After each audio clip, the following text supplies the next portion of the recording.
नमस्कार दोस्तों, स्वागत है आपका हमारे YouTube चैनल पर जिसका नाम है परीक्षिता एकेडमी। और फटाफट सीरीज़ में आज हम बात करने वाले हैं राष्ट्रीय मानव अधिकार आयोग और मध्य प्रदेश मानव अधिकार आयोग के बारे में।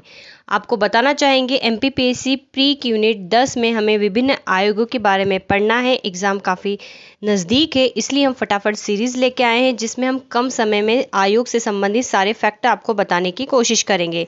तो आगे बढ़ते हैं, और आगे बढ़ने से पहले आपसे रिक्वेस्ट करना चाहेंगे कि अगर आप हमारे YouTube चैनल पर नए हैं तो हमारे चैनल को सब्सक्राइब करें। अगर आपको हमारा वीडियो पसंद आता है तो इसे लाइक और शेयर ज़रूर करें। तो चलिए आगे बढ़ते हैं और बात करते हैं राष्ट्रीय मानव अधिकार आयोग के बारे में। तो राष्ट्रीय मानव अधिकार आयोग के बारे में समझने से पहले हमें समझना है कि इसका कार्य क्या है। तो जो नैसर्गिक और संविधान द्वारा दिए गए अधिकार है, जैसे जीवन का अधिकार, स्वतंत्रता तथा समानता के अधिकार की रक्षा करते हुए व्यक्ति के गरिमामय जीवन की प्राप्ति में जो सहायक होते हैं अधिकार, उनका संरक्षण करना, उनके खिलाफ या उनके समर्थन में जो है काम करना, अर्थात अधिकारों को दिलाने की दिशा में कोशिशें करना। इसके प्रमुख कार्य होते हैं मानव अधिकार के उल्लंघन से संबंधित मामलों की जांच करना, जेल एवं बंदी गृहों की स्थिति का निरीक्षण एवं सुधार हेतु अनुशंसा करना, मानव अधिकार संबंधी अंतर्राष्ट्रीय संधि या समझौते का जो है प्रभावी क्रियान्वयन करना और मानव अधिकार के प्रति जागरूकता पैदा करना। तो ये बेसिक जो थे इसके जो आवश्यक घटक थे, बेसिक चीज़ें थी। अब हम बात करते हैं मुख्य बिंदुओं की। तो गठन की अगर हम बात करें तो 12 अक्टूबर 1993 को इसका गठन हुआ था। PSC इस प्रकार के क्वेश्चन पूछता ही है, लास्ट ईयर भी पूछा था, सो इसके फुल चांसेस है। तो आपको डेट याद रखना है। किसके तहत किया गया था? तो राष्ट्रीय मानव अधिकार आयोग अधिनियम 1993 के तहत किया गया था। ठीक है, ये बिंदु भी हमें याद रखना है। राष्ट्रीय मानव अधिकार जो अधिनियम है, मानव अधिकार आयोग अधिनियम है, उसके और वो भी कौन सी ईयर का? 1993 के अधिनियम का है, उसके तहत किया गया था। ये जो अधिनियम है, हम बेसिकली यहाँ पर आज जो है आयोग पढ़ेंगे, अधिनियम नहीं पढ़ेंगे। अगर हम अधिनियम की बात करें तो इसमें 8 अध्याय है और 43 जो है इसमें धाराएं हैं। और ये जो है 8 जनवरी 1994 को राष्ट्रपति की इसको अनुमति मिली थी इस अधिनियम को, 8 जनवरी 1994 को। और अगर हम बात करें तो 28 सितंबर 1993 से ये लागू है, और उसी के तहत 12 अक्टूबर 1993 को जो है इसका गठन किया गया था। अधिनियम के माध्यम से जो इसका गठन किया गया है तो ये सांवैधिक निकाय है, ये हमें याद रखना है। मुख्यालय की बात करें तो नई दिल्ली में है, और सबसे इम्पॉर्टेंट है संरचना। क्वेश्चंस जनरली यहीं के अराउंड ज़्यादा घूमते हैं। तो संरचना की बात करें तो अब इसको बहुत अच्छे से समझने की कोशिश कीजिएगा। इसमें एक अध्यक्ष होता है, ठीक है, एक अध्यक्ष होता है। अध्यक्ष की योग्यता भी हम यहीं पर बता देते हैं। तो अध्यक्ष की इसको थोड़ा सा सिस्टमेटिकली करते। अध्यक्ष जो है सुप्रीम कोर्ट का मुख्य न्यायाधीश या कोई न्यायाधीश होना चाहिए। ठीक है, सुप्रीम कोर्ट का कोई न्यायाधीश या कोई न्यायाधीश होना चाहिए अध्यक्ष के लिए। एक सदस्य होता है जो किससे होता है? सुप्रीम कोर्ट से होता है, और इसके लिए जो योग्यता है वो है सुप्रीम कोर्ट का जस्टिस, न्यायाधीश है या रहा हो। ये जो संविधान जो संशोधन हुए थे इस अधिनियम में, उसके तहत बाद में जोड़ा गया है, तो फाइनल यही है। और एक सदस्य होता है जो कि हाई कोर्ट का मुख्य न्यायाधीश। अब यहाँ पर हाई कोर्ट है, उसका मुख्य न्यायाधीश चीफ जस्टिस है या रहा हो। एक सदस्य वो होना चाहिए, अर्थात हाई कोर्ट का चीफ जस्टिस होना चाहिए। 3 सदस्य होते हैं जिन्हें कि मानव अधिकार के बारे में जो है पर्याप्त जानकारी होना चाहिए, और इनमें से एक महिला सदस्य होना अनिवार्य है। आयोग में जो है 7 पदेन सदस्य होते हैं। ठीक है, इसको बेसिकली समझिएगा। यहाँ तक के स्ट्रक्चर को, एक अध्यक्ष हो गया, एक सदस्य हो गया, एक और सदस्य हो गया। इनकी विशेषता यह है, ये तो अध्यक्ष की तरह काम करेगा, तो मुख्य न्यायाधीश है या रहा हो, या कोई न्यायाधीश हो। दूसरे में भी सुप्रीम कोर्ट का जस्टिस है या रहा हो, तीसरे में हाई कोर्ट का मुख्य न्यायाधीश रहा हो। तो ये 3 हो गए। बाकी के जो 3 हैं इनको जो है मानव अधिकार के बारे में पर्याप्त अनुभव होना चाहिए, जिसमें से एक महिला होना चाहिए, और बाद में 7 जो है इसके पदेन सदस्य होते हैं। अब पदेन सदस्य में कौन कौन हो जाएगा? तो बहुत बेसिक से चीज़ें हम पढ़ चुके हैं आयोगों में। इसमें है राष्ट्रीय अल्पसंख्यक आयोग का अध्यक्ष होता है। पदन सदस्य मतलब है ऑटोमेटिकली जो भी रहेगा अध्यक्ष वो इसका सदस्य बन जाएगा। राष्ट्रीय महिला आयोग का अध्यक्ष रहेगा। राष्ट्रीय अनुसूचित जाति आयोग का अध्यक्ष रहेगा। राष्ट्रीय अनुसूचित जनजाति आयोग का अध्यक्ष रहेगा। ओबीसी अर्थात पिछड़ा वर्ग आयोग का अध्यक्ष रहेगा। राष्ट्रीय बाल संरक्षण आयोग का अध्यक्ष रहेगा। और 7वां जो सदस्य है वो राष्ट्रीय दिव्यांग व्यक्तियों के लिए मुख्य आयुक्त रहेगा। इसके अलावा एक महासचिव रहेगा जो कार्यपालक अधिकारी होगा। तो आई थिंक ये संरचना समझ में आ गई होगी। काफ़ी इंपॉर्टेंट है, क्वेश्चंस यहाँ से जनरली आते हैं। ठीक है, तो पुनः बता देते हैं। एक अध्यक्ष है, एक सदस्य है जो कि सुप्रीम कोर्ट का न्यायाधीश है या रहा हो, एक सदस्य है जो कि हाई कोर्ट का न्यायाधीश है या रहा, मुख्य न्यायाधीश है या रहा हो, और 3 सदस्य में से एक महिला होना चाहिए। बाकी 7 जो है पदेन सदस्य होते हैं। तो ये जो है बेसिक इसका स्ट्रक्चर है। चलिए नियुक्ति की बात कर लेते हैं। तो नियुक्ति कौन करता है? तो राष्ट्रपति के द्वारा नियुक्ति की जाती है, लेकिन एक समिति की सिफारिश पर की जाती है। यहाँ से भी क्वेश्चंस आते हैं। अब उस समिति में कौन कौन मेंबर्स होते हैं? तो होते हैं प्रधानमंत्री होता है जो कि इस पूरी समिति का अध्यक्ष होता है। ठीक है, अध्यक्ष की तरह यहाँ पर काम करता है। देन इसके अलावा लोकसभा का अध्यक्ष होता है, लोकसभा का विपक्ष का नेता होता है, राज्यसभा का उपसभापति होता है, राज्यसभा में विपक्ष का नेता होता है, गृह मंत्री होता है।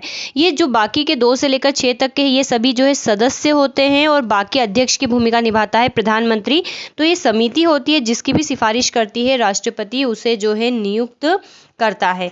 तो क्वेश्चंस यहाँ से काफ़ी बार पूछे गए हैं कि निम्न में से समिति में कौन शामिल होता है, कौन शामिल नहीं होता है, इस प्रकार के। तो आपको ये स्ट्रक्चर याद रखना है। अगर आप ये राष्ट्रीय वाला समझ रहे हैं तो आप इसको बेहतर तरीके से राज्य स्तर पर भी समझ सकते हैं। जैसे कि प्रधानमंत्री है तो वहाँ पर मुख्यमंत्री रहेगा, लोकसभा की जगह विधानसभा का विपक्ष का नेता और अध्यक्ष रहेगा, राज्यसभा अर्थात विधान परिषद। तो मध्य प्रदेश की बात करें तो विधान परिषद नहीं है तो कोई सवाल ही पैदा नहीं होता। और गृह मंत्री अर्थात 4 सदस्यीय कमेटी होती है, उसमें यहाँ पर ये 2 प्लेस नहीं होती है। तो बिल्कुल एज इट इज ये क्लियर रहेगा। चलिए, अध्यक्ष और सदस्यों को त्यागपत्र पद से हटाना हो तो क्या होगा? बिल्कुल उसी तरीके से हटाया जाएगा जिस तरीके से यूपीएससी के मेंबर को हटाया जाता है, वही बेसिक रहेंगे। और राष्ट्रपति जो है हटाएगा। राष्ट्रपति को संबोधित राष्ट्रपति के आदेश द्वारा राष्ट्रपति द्वारा हाईकोर्ट को निर्देशित किए जाने पर सुप्रीम कोर्ट प्रक्रिया के बाद रिपोर्ट देने के बाद जो है क्षमता है 2 मिनट अक्षमता है, ठीक है, ये अक्षमता है के आधार पर हटा देगा। और बेसिक सी वही चीज़ें जनरली जो हम पढ़ते आए हैं कि दिवालिया घोषित हो जाए, बाहर वेतन वृद्धि में लगा हुआ हो, मस्तिष्क शरीर से दुर्बल हो, विकृत हो, नैतिक पतन वाला हो, या कदाचार के आधार पर अगर कदाचार मैटर आता है तो सुप्रीम कोर्ट से परामर्श करना आवश्यक होता है। जो सा सुप्रीम कोर्ट कहता है फिर वैसे उसको पद से हटा दिया जाता है। कार्यकाल की बात करें तो 3 वर्ष और 70 वर्ष जो भी पहले हो वो इसका कार्यकाल होता है। पुनः नियुक्ति के पात्र होते हैं, लेकिन रिटायरमेंट के बाद भारत या राज्य सरकार के किसी दूसरे पद धारण नहीं कर सकते। तो ये बहुत इंपॉर्टेंट चीज़ है, ठीक है, कि दूसरा पद धारण नहीं कर सकते लेकिन इसी पद पे पुनः नियुक्ति हेतु पात्र होते हैं। शक्तियां अगर इस आयोग की बात करें तो सिविल न्यायालय की शक्तियां इसको प्राप्त होती है। प्रथम अध्यक्ष की बात करें तो रंगनाथ मिश्रा इसके जो प्रथम अध्यक्ष हैं। और मानव अधिकार जो दिवस है वो 10 दिसंबर को मनाया जाता है।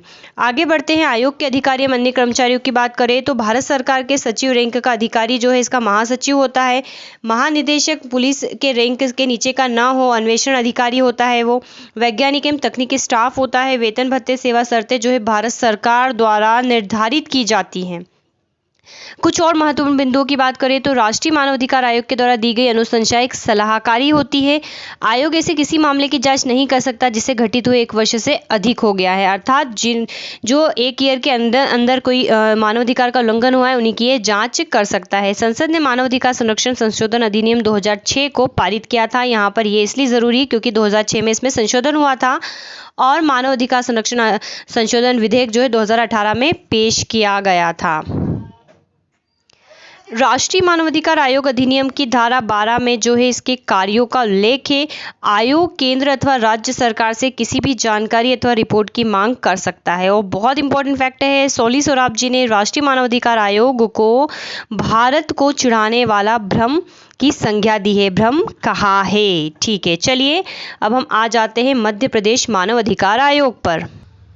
तो इसका जो गठन है 13 सितंबर 1995 को हुआ था। तारीख याद रखना है।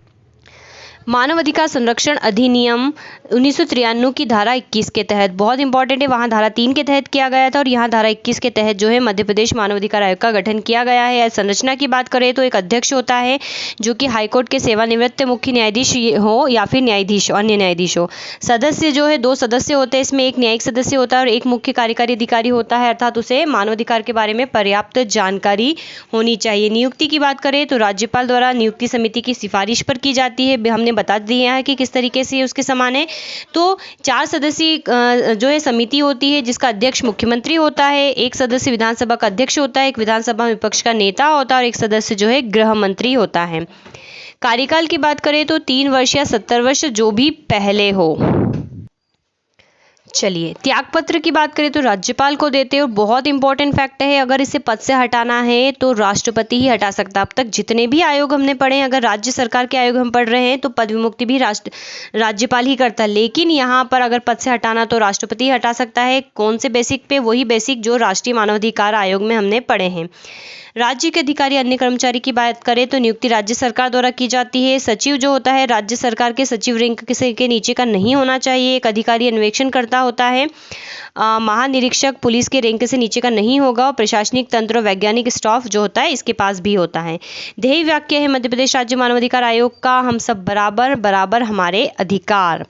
सो फ्रेंड्स, आज के हमारे इस वीडियो में हमने जो है राष्ट्रीय मानवाधिकार आयोग, राज्य मानवाधिकार आयोग की बात की है।